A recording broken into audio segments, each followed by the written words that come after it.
അപ്പൊ നമ്മൾ വെക്കേഷൻ ഒക്കെ കഴിഞ്ഞ് വീണ്ടും സ്കൂളിലേക്ക് എത്തിയിരിക്കുകയാണ്. എങ്ങനെ ഉണ്ടായിരുന്നു നിങ്ങളുടെ ഫസ്റ്റ് ഡേ എന്നുള്ളത് എല്ലാവരും എന്ത് ചെയ്യുക, താഴെ കമന്റ് ചെയ്യുക. ഒബ്വിയസ്ലി ഭയങ്കര സന്തോഷമായിരിക്കും, കാരണം ഫ്രണ്ട്സിനെയും ടീച്ചേഴ്സിനെയും ഒക്കെ കാണാനൊക്കെ പറ്റിയതുകൊണ്ട് എല്ലാവരും ഭയങ്കര സന്തോഷത്തിലായിരിക്കും എന്നുള്ള കാര്യമാണ് സിന് വിചാരിക്കുന്നത്. അപ്പൊ എങ്ങനെയുണ്ടെന്നുള്ളതൊക്കെ വേഗം തന്നെ സർ പറഞ്ഞ പോലെ കമന്റ് ബോക്സിൽ കമന്റ് ചെയ്യാം. പിന്നെ ഒരുപാട് കുട്ടികൾ പുതിയ സ്കൂളിലേക്ക് വന്നവരുണ്ടാവും, പുതിയ ക്ലാസ്സിലേക്ക് അല്ലെ, ഡിവിഷനൊക്കെ മാറി ഫ്രണ്ട്സിനോടൊക്കെ പിരിഞ്ഞ് അങ്ങനെയൊക്കെയുള്ള കുട്ടികളൊക്കെ ഉണ്ടാവും. അപ്പൊ എനിവേ ഈ ഒരു വർഷം നിങ്ങൾ എന്ത് ചെയ്യണം, അടിപൊളിയായിട്ട് നല്ല ഫുൾ പോസിറ്റീവ് എനർജിയോട് കൂടി പഠിക്കുക. നമ്മൾ നിങ്ങളെ കൂടെ ഉണ്ടാവും മക്കളെ. ഇപ്പൊ വീഡിയോ അവസാനം വരെ കാണണം. നിങ്ങൾക്ക് വളരെ ഇമ്പോർട്ടന്റ് ആയിട്ടുള്ള ഒരുപാട് കാര്യങ്ങൾ ഈ ഒരു വീഡിയോയിലൂടെ നമ്മൾ പറഞ്ഞു തരുന്നുണ്ട്. അതായത് ഈ ഒരു വർഷം നമുക്ക് കുറച്ച് മാറ്റങ്ങൾ വരുന്നുണ്ട്. അപ്പൊ ആ ഒരു മാറ്റങ്ങൾ എന്തൊക്കെയാണ് എന്നുള്ളതാണ് നമ്മൾ ഇനി നോക്കാനായിട്ട് പോകുന്നത്. ഓക്കെ. അപ്പൊ ആദ്യത്തെ കാര്യം എന്ന് പറയുന്ന മക്കളെ, നിങ്ങൾ എല്ലാവരും ഓൾ പാസിലൂടെ അങ്ങനെ പോയി ചാടി ചാടി ചാടി ചാടി പോകുന്ന ആളുകളായിരുന്നു. ഇത്രയും നാളും ഭയങ്കര സുഖമായിരുന്നു. നമുക്ക് 9ാം ക്ലാസ് കഴിഞ്ഞാൽ 10ാം ക്ലാസ്, മറ്റേ 7ാം ക്ലാസ് കഴിഞ്ഞാൽ 8ാം ക്ലാസ് ആണ് പറഞ്ഞാൽ നമുക്ക് സുഖമായിട്ട്.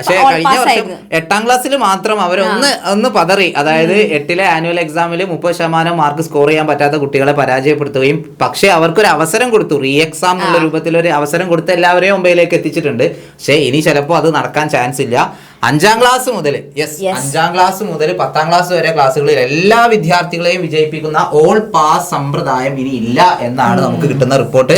ഇത് ഒരു ഓൺലൈൻ പ്ലാറ്റ്ഫോമിൽ വന്നിട്ടുള്ള ഒരു വാർത്തയാണ്. എത്രത്തോളം യാഥാർത്ഥ്യം ഉണ്ട് എന്നുള്ള അറിയില്ല, എങ്കിലും നമുക്ക് വിശ്വസിക്കാൻ പറ്റുന്ന തരത്തിലുള്ള ഒരു വാർത്ത എന്നാണ് പറയപ്പെടുന്നത്. അപ്പൊ അതുകൊണ്ട് ഒന്ന് എന്റെ കുട്ടികളെ ശ്രദ്ധിച്ചോ, കാരണം ആദ്യം മുതലേ ശ്രദ്ധിച്ചിട്ടില്ല എന്നുണ്ടെങ്കിൽ നമുക്ക് അവസാന നിമിഷം എല്ലാം കൂടി ഇരുന്ന് കഷ്ടപ്പെട്ട് പഠിക്കുക എന്ന് പറയുന്നത് അത്ര എളുപ്പമായിരിക്കില്ല. അപ്പൊ നിങ്ങൾക്ക് നല്ല മാർക്ക് വാങ്ങണം എന്ന് ആഗ്രഹം ഉണ്ടെന്നുണ്ടെങ്കിൽ ഇപ്പൊ മുതലേ തുടങ്ങണം. ഓക്കെ.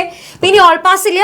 അപ്പൊ അതുകൊണ്ട് എന്ത് ചെയ്യാ, മിനിമം 30% എങ്കിലും മാർക്ക്, 30% മാർക്കെങ്കിലും നേടിയിട്ടുണ്ടെങ്കിൽ നിങ്ങൾക്ക് പാസ് അടുത്ത വർഷത്തേക്ക് കടക്കാൻ വേണ്ടി പറ്റുള്ളൂ. അതില് ഇതുവരെ എന്ന് പറഞ്ഞാൽ സി മാർക്ക് കിട്ടുമായിരുന്നു ഫ്രീ ആയിട്ട് അല്ലെ. ടീച്ചർമാരെല്ലാവരും നമ്മുടെ കണ്ണിൽ ഉണ്ണിയായ ടീച്ചർമാരെന്ത് ചെയ്യും, നമ്മളോടുള്ള സ്നേഹം കൊണ്ട് ഒരു മാർക്കൊക്കെ കുറച്ചാലായി അല്ലെ, ഫുൾ മാർക്ക് തന്നെ സി മാർക്ക് തരാറുണ്ടായിരുന്നു. ഇനി ആ ഫുൾ മാർക്ക് കിട്ടിയാൽ പോലും നമുക്ക് പരീക്ഷയിൽ 30% മാർക്ക് ഇല്ല എങ്കിൽ നമുക്ക് എന്ത് ചെയ്യാൻ പറ്റൂല, പാസ്സാകാൻ വേണ്ടി പറ്റില്ല. അതുകൊണ്ട് ഇപ്പൊ സ്റ്റാർട്ടിംഗ് ആണ്. നിങ്ങൾക്ക് അടിപൊളിയായി ക്ലാസ്സുകൾ നമ്മൾ തരുന്നുണ്ട്, നമ്മുടെ ബാച്ചുകളിലൂടെ തരുന്നുണ്ട്. എല്ലാവരും എന്ത് ചെയ്യുക, ബാച്ചിൽ ജോയിൻ ചെയ്യാൻ താല്പര്യമുള്ളവർ താഴെ കാണുന്ന നമ്പറിൽ കോൺടാക്ട് ചെയ്യുക. ഓരോ ക്ലാസ്സിനും നമ്മൾ ബാച്ചുകൾ പ്രൊവൈഡ് ചെയ്യുന്നുണ്ട്. അപ്പോൾ തീർച്ചയായിട്ടും എന്ത് ചെയ്യുക, നന്നായിട്ട് പഠിച്ചു തുടങ്ങാം.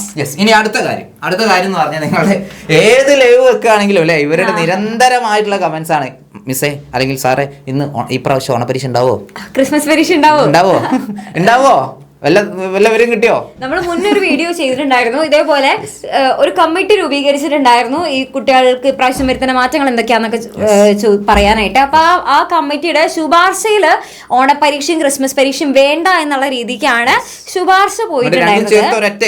ഒരു എക്സാം ഉണ്ടാവും കേട്ടോ, അങ്ങനെയായിരുന്നു ശുപാർശ പോയിട്ടുണ്ടായിരുന്നത്. അപ്പൊ അത് 2 എക്സാം ആയിരുന്നു. അതായത് പബ്ലിക് എക്സാം മാത്രല്ല, ഒക്ടോബറിൽ ഒരു എക്സാം, പിന്നെ ലാസ്റ്റ് പബ്ലിക് എക്സാം. ഓണപരീക്ഷയും ക്രിസ്മസും രണ്ടുപേരും കൂടെ ഒരു പരീക്ഷ അങ്ങനെ ഉദ്ദേശിച്ചത്. ഓക്കെ. അപ്പൊ അതിനുശേഷം ആനുവൽ എക്സാം എന്തായാലും ഉണ്ട്, അതെന്തായാലും വേണമല്ലോ. യെസ്. അപ്പോ 3 എക്സാം ഉള്ളത് 2 എക്സാം ആയിട്ട് ചുരുക്കണം എന്നുള്ള ഒരു നിർദ്ദേശം കൊടുത്തിട്ടുണ്ടായിരുന്നു. അത് ഇനിയും എന്ത് ചെയ്യാണ്ട് വിദ്യാഭ്യാസ മന്ത്രി അത് ഒരു കൺഫർമേഷൻ നമുക്ക് തന്നിട്ടില്ല. അത് തന്നിട്ടെങ്കിൽ മാത്രമേ നമുക്ക് അത് ഉറപ്പായിട്ട് അങ്ങോട്ട് പറയാനായിട്ട് സാധിക്കുള്ളൂ. പക്ഷേ ഇവിടെ ഇങ്ങനെ ഒരു വാർത്ത സ്കൂൾ വാർത്തയിൽ വന്നിട്ടുള്ളതാണ്. അപ്പൊ അതിൽ ഇങ്ങനെ പറയുന്നത് എന്താ വെച്ച് കഴിഞ്ഞാല്, ഈ വർഷം ഓണപരീക്ഷയും ക്രിസ്മസ് പരീക്ഷയും ഉണ്ടാകില്ല എന്നാണ് അതിൽ പറയുന്നത്. ഓക്കെ. അപ്പൊ നമുക്കിത് എത്രത്തോളം അത് വിശ്വസിക്കാൻ പറ്റും എന്ന് നമ്മള് ഹാപ്പി ആവാൻ വരട്ടെ. പല കുട്ടികൾക്കും എക്സാം ഇല്ല എന്ന് പറയുമ്പോൾ ഭയങ്കര ഹാപ്പി ആയിരിക്കും. പക്ഷേ പേഴ്സണലി പരീക്ഷ നടത്തണം എന്നാണ് ഞങ്ങളുടെ ഒക്കെ ആഗ്രഹം. എങ്കിൽ മാത്രമേ നിങ്ങൾക്ക് അതാണ് മക്കളെ നിങ്ങൾക്ക് യൂസ്ഫുൾ ആവാ. നിങ്ങളൊന്ന് ആലോചിക്കുകയെ, 2 പരീക്ഷയിൽ നിങ്ങൾ ഇതെല്ലാം കൂടെ ഒരുമിച്ചിരുന്ന് പഠിക്കുന്നതാണോ, അല്ലെങ്കിൽ ഓണപരീക്ഷ ക്രിസ്മസ് പരീക്ഷ എന്ന് പറയുമ്പോൾ ഓണപരീക്ഷയ്ക്ക് കുറച്ചേ ഉണ്ടാവുള്ളൂ അധികം പഠിക്കാനായിട്ട്, അല്ലെങ്കിൽ നിങ്ങൾ എല്ലാം കൂടെ ഒരുമിച്ച് പഠിക്കേണ്ടി വരും. അപ്പൊ അത് ആക്ച്വലി ബുദ്ധിമുട്ടല്ലേ. പരീക്ഷ ഉണ്ടായാലേ വെക്കേഷൻ ഉണ്ടാവുള്ളൂ. ഓക്കെ. പിന്നെ അത് കൂടാതെ നിങ്ങളോട് പറഞ്ഞിരുന്നായിരുന്നു, ഈ ഒരു അധ്യയന വർഷം സ്റ്റാർട്ട് ചെയ്യുമ്പോൾ ആദ്യത്തെ 2 ആഴ്ച നമുക്ക് പുസ്തകം അടച്ചു വെച്ചിട്ടുള്ള പഠനമാണെന്ന് പറഞ്ഞിട്ടുണ്ടായിരുന്നു അല്ലെ. അപ്പൊ എന്തൊക്കെയാണ് പഠിക്കുക എന്നുള്ള ഇവിടെ കൊടുത്തിട്ടുണ്ട്. അവിടെ പരിസര ശുചീകരണം, ലഹരി വിരുദ്ധ പ്രവർത്തനങ്ങൾ, കായികം, കൃഷി, നല്ല പെരുമാറ്റം, റോഡ് നിയമങ്ങൾ, പോക്സോ നിയമം എന്നിങ്ങനെ കുഞ്ഞുങ്ങൾ അറിയേണ്ട സാമൂഹ്യ പ്രസക്തിയുള്ള വിഷയങ്ങളായിരിക്കും ആദ്യത്തെ 2 ആഴ്ചകളിൽ പഠിപ്പിക്കുക എന്നുള്ളൊരു നിർദ്ദേശം ഉണ്ടായിരുന്നു. അപ്പൊ അതും കൃത്യമായിട്ട് നിങ്ങൾ എല്ലാ ക്ലാസ്സിലും എന്ത് ചെയ്യണം, അറ്റൻഡ് ചെയ്യണം. ഇവർക്കുള്ള പ്രശ്നം എന്താ അറിയോ, മിസ്സിന് അറിയാം. അതറിയാം.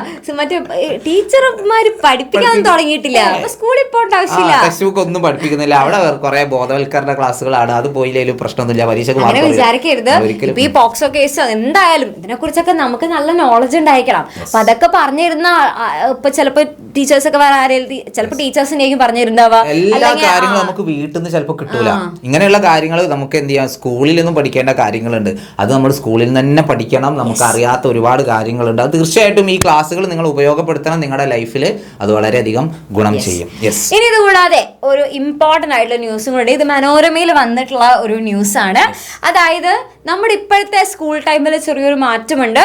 അതായത് ഇവിടെ അരമണിക്കൂർ കൂട്ടിയിട്ടുണ്ട്. അതായത് രാവിലെ ഒരു 15 മിനിറ്റ് സ്കൂൾ ടൈം കൂട്ടിയിട്ടുണ്ട്, വൈകുന്നേരം ഒരു 15 മിനിറ്റും കൂട്ടിയിട്ടുണ്ട്. അപ്പൊ ഇവിടെ നോക്കുകയാണെന്നുണ്ടെങ്കിൽ സാർ ഇനി മുതൽ 9:45 മുതൽ വൈകിട്ട് 4:15 വരെ ആയിരിക്കും നമ്മുടെ സ്കൂൾ സമയം എന്ന് പറയുന്നത്. അതായത് നമ്മളെ മൈബോസിലല്ല കിങ് ലെയറിൽ അല്ലേ, ഒരു 5 മിനിറ്റ് പഞ്ചിന് മുമ്പും 5 മിനിറ്റ് പഞ്ചൗട്ടിനും അവർ കൂട്ടിയ പോലെ. പക്ഷെ നമ്മൾ ആരും അറിയില്ല, ഒരു 15 മിനിറ്റ് വീതം നമ്മൾ എന്ത് ചെയ്യുന്നു, ഒന്ന് ജസ്റ്റ് കൂട്ടിയിട്ടുണ്ട്. മക്കളെ നിങ്ങളുടെ പഠന നിലവാരം മെച്ചപ്പെടുത്താൻ വേണ്ടിയിട്ടാണ്.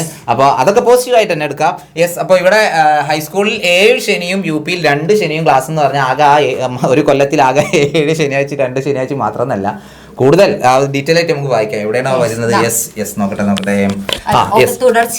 തുടർച്ചയായി 6 പ്രവൃത്തി ദിനങ്ങൾ വരാത്ത വിധം 7 ശനിയാഴ്ചകളിൽ കൂടി ക്ലാസ് ഉണ്ടാകും. ആകെ 205 പ്രവൃത്തി ദിവസങ്ങളായിരിക്കും ഉണ്ടാവുക. UP ക്ലാസ്സുകളിൽ തുടർച്ചയായി 6 പ്രവൃത്തി ദിനങ്ങൾ വരാത്ത വിധം 2 ശനിയാഴ്ചകൾ കൂടി ഉൾപ്പെടുത്തി 200 പ്രവൃത്തി ദിനമാക്കിയിട്ടുണ്ട്. LP ക്ലാസ്സുകളിൽ പൊതു അവധികളും ശനിയാഴ്ചകളും ഒഴികെയുള്ള 198 പ്രവൃത്തി ദിനങ്ങളാണുള്ളത്. അങ്ങനെ പ്രവൃത്തി ദിവസങ്ങളുടെ എണ്ണവും കൂട്ടിയിട്ടുണ്ട്. അതായത് കുറച്ചധികം നമ്മൾ കഷ്ടപ്പെടണം, അതിനനുസരിച്ചുള്ള പരീക്ഷയും ഉണ്ടാവും കേട്ടോ.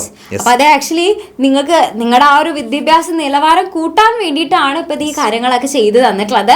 അപ്പൊ എന്റെ കുട്ടികൾക്ക് എല്ലാവർക്കും നല്ല അറിവുള്ള കുട്ടികളായിട്ട് തന്നെ വളരാനായിട്ട് സാധിക്കും. നല്ല അല്ലെ, നമുക്കിപ്പോ പലർക്കും കോമ്പറ്റേറ്റീവ് എക്സാംസിലൊന്നും മര്യാദയ്ക്ക് നല്ല മാർക്ക് കിട്ടാത്തത് ഈ ഒരു ടൈമിലുള്ള ബേസിക് ആയിട്ടുള്ള കാര്യങ്ങൾ ശരിയല്ലാത്തതുകൊണ്ടാണ് അല്ലെ. അപ്പൊ പല സ്റ്റേറ്റുകളിലും അവർ ബേസിക് ആയിട്ടുള്ള കാര്യങ്ങളൊക്കെ ഈ LP ലെവൽ മുതൽ തന്നെ എന്ത് ചെയ്യുന്നുണ്ട്, അടിത്തറ നന്നായിട്ട് പാകി കൊടുക്കുന്നുണ്ട്. പക്ഷെ നമ്മുടെ സ്റ്റേറ്റ് അതിൽ കുറച്ച് പിറകിലാണ് എന്നുള്ളതാണ്. ഒരുപാട് ഫുൾ മാർക്കുകൾ ഉണ്ട്, പക്ഷേ എൻട്രൻസിൽ ഒരു ഓൾ ഇന്ത്യ ലെവലിൽ റാങ്ക് കിട്ടുന്നത് അത് അപൂർവമാണ്. നമ്മുടെ കേരളത്തിൽ നിന്ന് വളരെ കുറച്ച് കുട്ടികൾ മാത്രമേ വരുന്നുള്ളൂ. അതിന്റെ കാരണം ഇതാണ്. അപ്പൊ അതുകൊണ്ട് ഇനി എന്റെ കുട്ടികൾക്ക് അങ്ങനെ ഒരു പ്രശ്നം ഉണ്ടാവരുത്. ഇപ്പൊ ഈ ചെറുപ്പത്തിലെ മുതൽ നമ്മൾ എന്ത് ചെയ്യുന്നു, നമ്മൾ അതിനോട് ഇങ്ങനെ എന്താ പറയാ, നമ്മൾ അതിനോട് ശീലമായി കഴിഞ്ഞിരിക്കണം. നമുക്കൊരു പഠനം എന്നുള്ളത് ഭയങ്കര ബുദ്ധിമുട്ടായിട്ട് തോന്നാതെ അത് നിങ്ങളൊരു ഹാബിറ്റ് ആയിട്ട് മാറ്റിയെടുക്കാനായിട്ട് ട്രൈ ചെയ്യാം. അതിന് നിങ്ങളെ ഹെൽപ്പ് ചെയ്യാൻ ആരുണ്ട് മക്കളെ? നമ്മൾ കൂടെ ഉണ്ട്. എക്സാമിന്റെ ഫാമിലി എന്നും നിങ്ങളുടെ കൂടെ ഉണ്ടാവും. അപ്പോൾ ഓരോ ക്ലാസ്സിലും നമ്മൾ ബാച്ചുകൾ പ്രൊവൈഡ് ചെയ്യുന്നുണ്ട്. താഴെ കാണുന്ന നമ്പറിൽ എന്ത് ചെയ്യുക, നിങ്ങൾ കോൺടാക്ട് ചെയ്യുക. അപ്പോൾ തീർച്ചയായിട്ടും എല്ലാവരും എന്ത് ചെയ്യുക, ബാച്ചിൽ ജോയിൻ ചെയ്യുക, അടിപൊളിയായിട്ട് പഠിക്കുക. ഇനി ഇത് കൂടാതെ തന്നെ മറ്റൊരു കാര്യം കൂടെ മിസ്സിന് പറയാനുണ്ട്. നമ്മൾ എന്തായാലും ക്ലാസ്സുകളൊക്കെ സ്റ്റാർട്ട് ചെയ്തു അല്ലേ.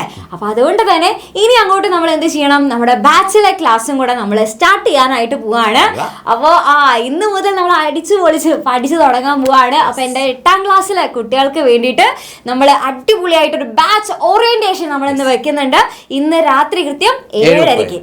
അപ്പൊ എല്ലാവരും ഈ ലൈവും നമ്മുടെ ഇന്നത്തെ ബാച്ച് ഓറിയന്റേഷൻ ആരും മിസ്സാക്കി കളയരുത്. എല്ലാവരും മാക്സിമം ഫ്രണ്ട്സിനെയും കൂട്ടിയിട്ട് വരണം. എങ്ങനെയാണ് ബാച്ചിലെ ക്ലാസ്സുകൾ കാണാനും ആപ്പ് എങ്ങനെയാണ് ഉപയോഗിക്കുക എന്നുള്ളതും കൃത്യമായിട്ട് നമ്മൾ ഇന്നത്തെ ബാച്ച് ഓറിയന്റേഷൻ പലരും ഈ ബാച്ച് ഓറിയന്റേഷൻ അറ്റൻഡ് ചെയ്യില്ല. എന്നിട്ട് ക്ലാസ് തുടങ്ങിയതിനു ശേഷം കിട്ടുന്നില്ല, ക്ലാസ് കാണാൻ പറ്റുന്നില്ല, അങ്ങനെയൊക്കെ പറയും. അപ്പൊ ബാച്ചിൽ ജോയിൻ ചെയ്തവരും ചെയ്യാത്തവരും നിർബന്ധമായിട്ട് എന്ത് ചെയ്യണം, ഇന്നത്തെ ബാച്ച് ഓറിയന്റേഷൻ എന്തൊക്കെയാ ഉണ്ടാവാന്നുള്ളതൊക്കെ നിങ്ങൾക്ക് അറിയണ്ടേ? മിസ്സുമാര് വെറുതെ അല്ലെ പുളി അടിച്ചാണെന്നൊക്കെ അറിയണല്ലേ, ഈ സാധനങ്ങളൊക്കെ ഉണ്ടെന്നൊക്കെ പറഞ്ഞിട്ടുണ്ട്. ഇതൊക്കെ എവിടെയാണെന്ന് അറിയണ്ടേ? അപ്പൊ അതെല്ലാത്തിന്റെ സത്യാവസ്ഥ ഇന്ന് കാണിച്ചു തരുന്നതായിരിക്കും. അപ്പൊ ആരും മിസ്സാക്കരുത്. ഇന്ന് രാത്രി കൃത്യം 7:30 കാണാം.